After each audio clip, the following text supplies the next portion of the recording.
Hello and welcome to GRA 2239 Leadership in Organizations. My name is Lina Daouk-Öyry from Oslo campus, and together with my colleague Stig Mathiesen from Bergen campus, we prepared this video to prepare you for Chapter 7, Leader Traits and Skills. This is meant to be an introduction that will help you better read, better understand, and better learn from this chapter. Different types of leader attributes have been identified in the literature, and we can put them in several clusters. For example, personality, temperament, needs and motives could be considered one cluster, whereby personality traits are relatively stable dispositions to behave in a particular way, whereas social needs and motives are important also traits, but they influence a person's attention to information, events, and they guide and energize and sustain behavior. Values is another cluster, which are internalized attitudes about what is right and what is wrong, what is ethical, what is unethical, moral and immoral. Self-concepts, self-identities, and social identities also involve values and beliefs about a person's occupation, relationships to others, and worthwhile roles and activities.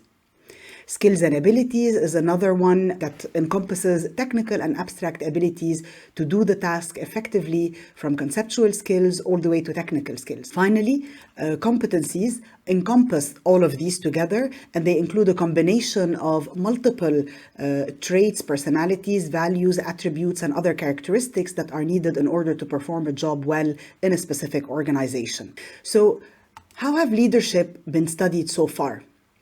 Well, several types of research have been used to learn how leader traits and skills are related to measures of leadership effectiveness, such as subordinate satisfaction, for example, unit performance, or even sometimes leader effectiveness by bosses.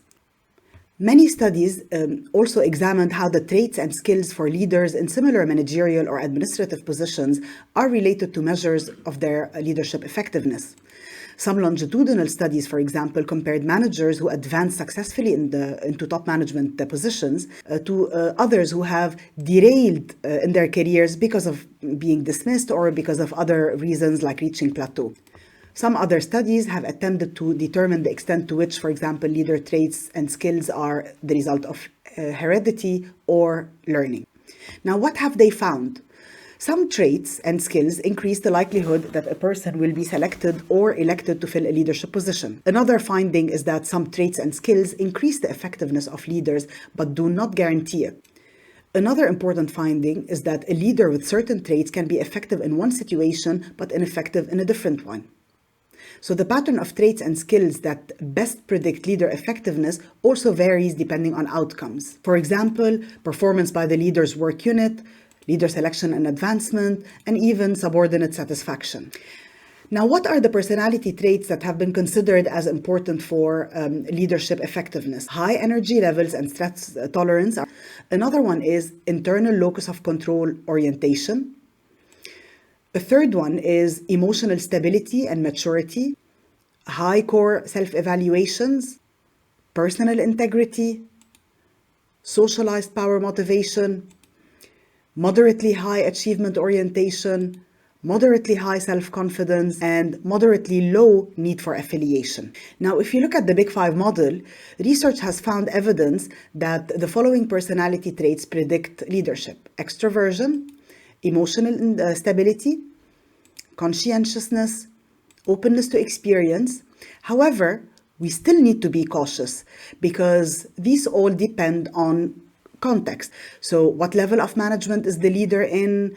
What type of organization do they operate in? A bank is not the same as a hospital. A hospital is not the same as a university. So every different industry or type of organization is unique and requires different set of skills, but also the individuals and their level of stress tolerance and how they manage the stress generally also matters, as well as other external environments. For example, economic prosperity, legislation, wars, energy crisis, all of these factors have an influence on leadership performance. So when we look at the leadership skills in general, research results vary, but generally speaking, earlier research on effective leadership found the following categories to be extremely important. Technical skills, for example, knowledge of methods, processes, procedures, and techniques needed to do the job well. Interpersonal skills, such as the ability to understand the feelings and attitudes and motives of others around us and what they say and do.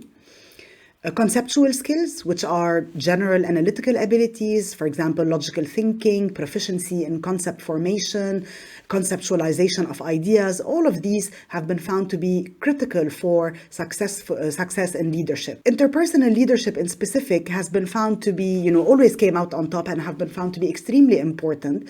And there's another related skill to interpersonal skill that also has been found to be important, and that is the ability to effectively understand others in order to use such knowledge to influence other people to act in a way that enhances our positionality or our department's positionality and organizational objective. And these are political skills. So what about other competencies needed for managers in general, but that are also critical for leaders? Emotional intelligence have always come up as an important one. And it's the ability to understand and manage your own emotions, as well as recognize and influence the emotions of others. Social intelligence, closely related concept to emotional intelligence, it refers to the ability to possess self-awareness and to understand one's relationship to others in social situations. Also, learning ability has proven to be extremely important, particularly in today's ever-changing context where adapting to change is becoming more and more necessary. So what do we think in general about the trait approach? Well, considerable progress has been made in identifying traits and skills relative to effective leadership and managerial performance. But we need to also remember that this line of research has been hindered by some methodological and conceptual limitations. Let's talk about a few examples. Mediating effects, which are effects of the variable that are intermediate in the causal relationship between traits and leadership, and that are often understudied. Another one is situational attention. That is the context, which we spoke about earlier. The context that you are studying leadership in matters, and some things are generalizable and some others are not. Another very important one is the curvilinear relationship. I'm not sure if you noticed that earlier there were instances where I was referring to moderate amounts or high levels or low levels of certain traits. For example, if you have little self-confidence, you may be indecisive, avoid the risks, and you might not seek to influence others. But maybe if you have too much self-confidence, you may be someone who's arrogant, act too quickly, and take too many risks. Similarly, someone who has too little need for affiliation might mean that this person does not try to form strong relationships or build social contracts and supports with others. Whereas someone who has too much need for affiliation might be overly concerned about being liked and accepted by others. Vices. Finally, performance orientation is also extremely important. If you have too little of it, it might be that you accept weak performance and you do not push for improvement. And if you are someone who has too much performance orientation, this might be also, lead to perfectionism, which might be not so good because it might be that you are overly demanding and you are never satisfied with outcomes. So what can you take from this chapter for your personal development? Most importantly, you need to learn about your strengths and weaknesses. This is a self-discovery journey that you start today and you need to continue for the rest of your life. Invest in your self-awareness. Most of the people who don't believe that they need to have better self-awareness are actually the ones who need it. Remember, a strength that you may have today can become a weakness, so this continuous cycle of development can never end. Thank you for listening. Now that you are ready to read the chapter, enjoy it and make the most out of it.